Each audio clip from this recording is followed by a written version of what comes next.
8월 20일 금요일입니다.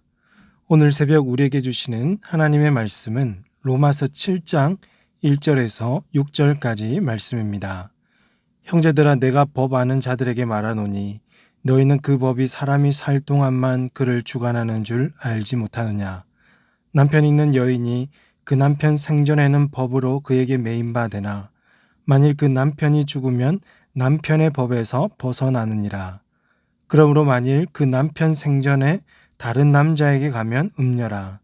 그러나 만일 남편이 죽으면 그 법에서 자유롭게 되나니 다른 남자에게 갈지라도 음녀가 되지 아니하느니라. 그러므로 내 형제들아, 너희도 그리스도의 몸으로 말미암아 율법에 대하여 죽임을 당하였으니 이는 다른 이 곧 죽은 자 가운데서 살아나신 이에게 가서 우리가 하나님을 위하여 열매를 맺게 하려 함이라. 우리가 육신에 있을 때에는 율법으로 말미암는 죄의 정욕이 우리 지체 중에 역사하여 우리로 사망을 위하여 열매를 맺게 하였더니 이제는 우리가 얽매였던 것에 대하여 죽었으므로 율법에서 벗어났으니 이러므로 우리가 영의 새로운 것으로 섬길 것이요 율법 조문에 묵은 것으로 아니할지니라. 아멘.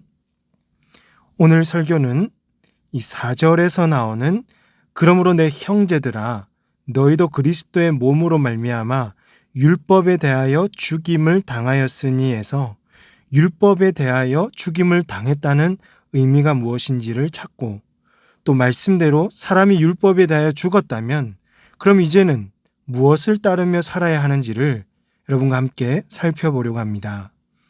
바울 시대의 큰 논쟁 중에 하나는 구약 시대에 아주 소중히 여겼던 이 율법을 신약 시대에는 예수님으로 말미암아 아무 소용없는 것처럼 여긴다는 것이었습니다. 유대인들은 이 자체를 용납할 수가 없었을 것입니다. 그러나 이것은 이들의 오해였습니다. 바울은 로마서를 통해서 율법과 예수님과의 관계, 율법과 성도와의 관계에 대해서 반복해서 이야기를 하고 있습니다. 오늘 본문도 그 중에 하나일 텐데요. 먼저 바울은 1절에서 법이라는 것은 사람이 살아있을 동안에만 그를 구속할 수 있다고 말한 후에 혼인법을 비유로 들고 있습니다. 2절과 3절의 말씀을 보시면 남편 있는 여인이 그 남편 생전에는 법으로 그에게 매인바 되나 만일 그 남편이 죽으면 남편의 법에서 벗어나느니라. 3절, 그러므로 만일 그 남편 생전에 다른 남자에게 가면 음녀라. 그러나 만일 남편이 죽으면 그 법에서 자유롭게 되나니 다른 남자에게 갈지라도 음녀가 되지 아니하느니라고 말씀하고 있습니다. 여러분, 이건 사실 당연한 말이죠. 배우자가 살아있는 동안에는 법적 관계를 유지할 수 있지만 죽으면 어떻게 되죠? 그 관계는 깨어지고 다른 남자와 결혼해도 법적으로 아무런 문제가 없게 되는 것입니다. 바울은 이런 당연한 비유를 왜 들었을까요? 그 이유가 이제 4절에 등장하는데요. 4절 보시면 그러므로 내 형제들아, 너희도 그리스도의 몸으로 말미암아 율법에 대하여 죽임을 당하였으니 이는 다르니 곧 죽은 자 가운데서 살아나신 이에게 가서 우리가 하나님을 위하여 열매를 맺게 하려 함이라고 합니다. 여기서 세 가지를 말씀하고 있는데요. 첫 번째는 믿음으로 그리스도와 합한 성도는 그분의 죽음과 함께 율법에 대해 죽임을 당했다는 것입니다. 성도는 죄에 대해서 죽은 것처럼 율법에 대해서도 죽었기 때문에 더 이상 율법에 매일 필요가 없다는 것이죠. 그 이유가 예수 그리스도께서 율법의 요구를 모두 성취하셨기 때문입니다. 두 번째로는요, 율법에 대해 죽임을 당했기 때문에 더 이상 율법에 대해 매일 필요가 없다면 이제 누구에게 우리가 가야 하는가입니다. 바로 다른 이, 곧 죽은 자 가운데서 살아나신 그리스도께 나아가는 것입니다. 예수 그리스도로 나아가면 율법의 정죄에서 벗어날 수가 있습니다.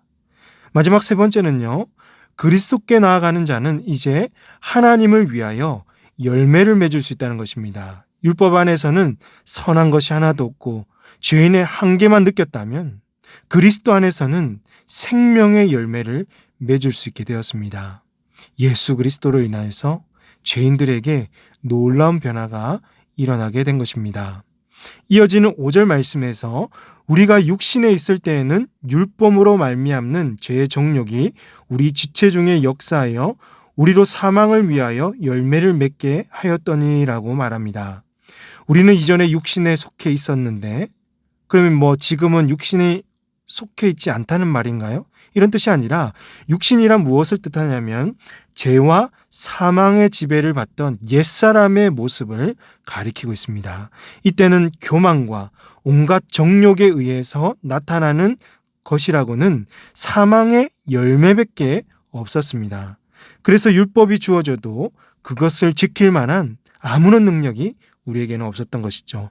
그러나 6절 말씀에서 이제는 우리가 얽매였던 것에 대하여 죽었으므로 율법에서 벗어났으니 이러므로 우리가 영의 새로운 것으로 섬길 것이요 율법 저문에 묵은 것으로 아니할지니라고 말하고 있습니다.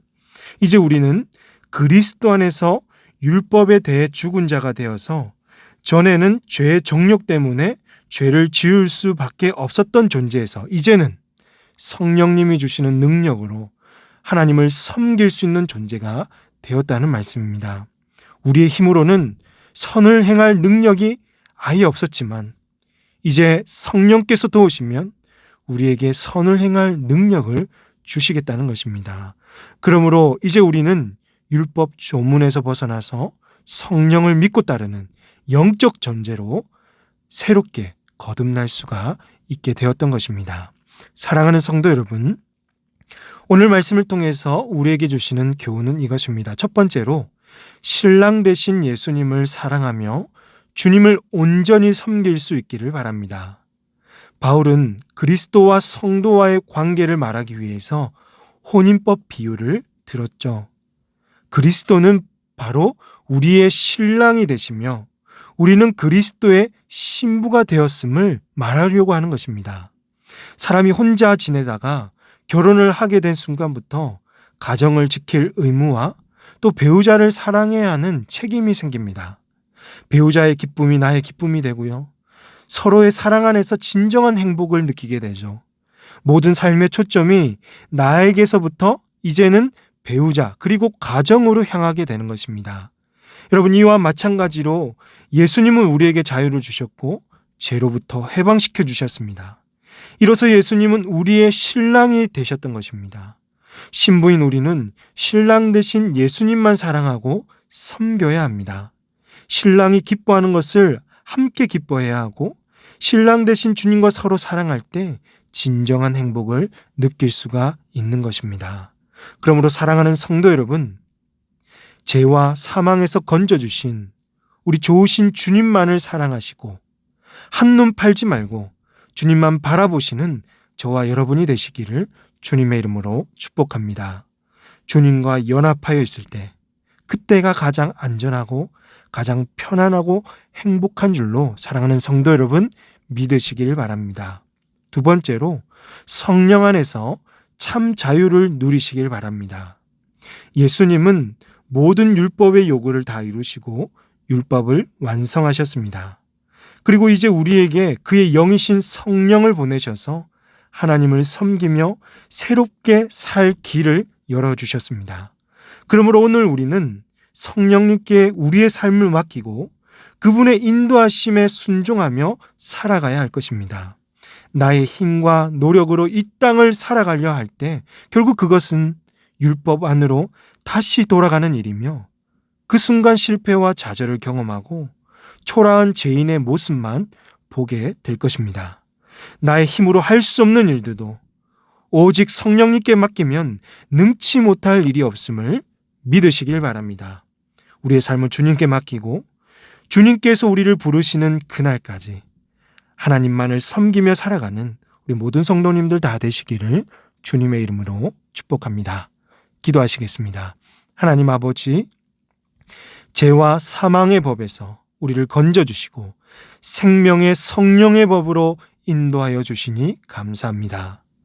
성령님이 우리 삶을 다스리게 하시고 오직 성령님의 도움을 구하며 하나님을 잘 섬기는 저희들 다 되게 하여 주시옵소서.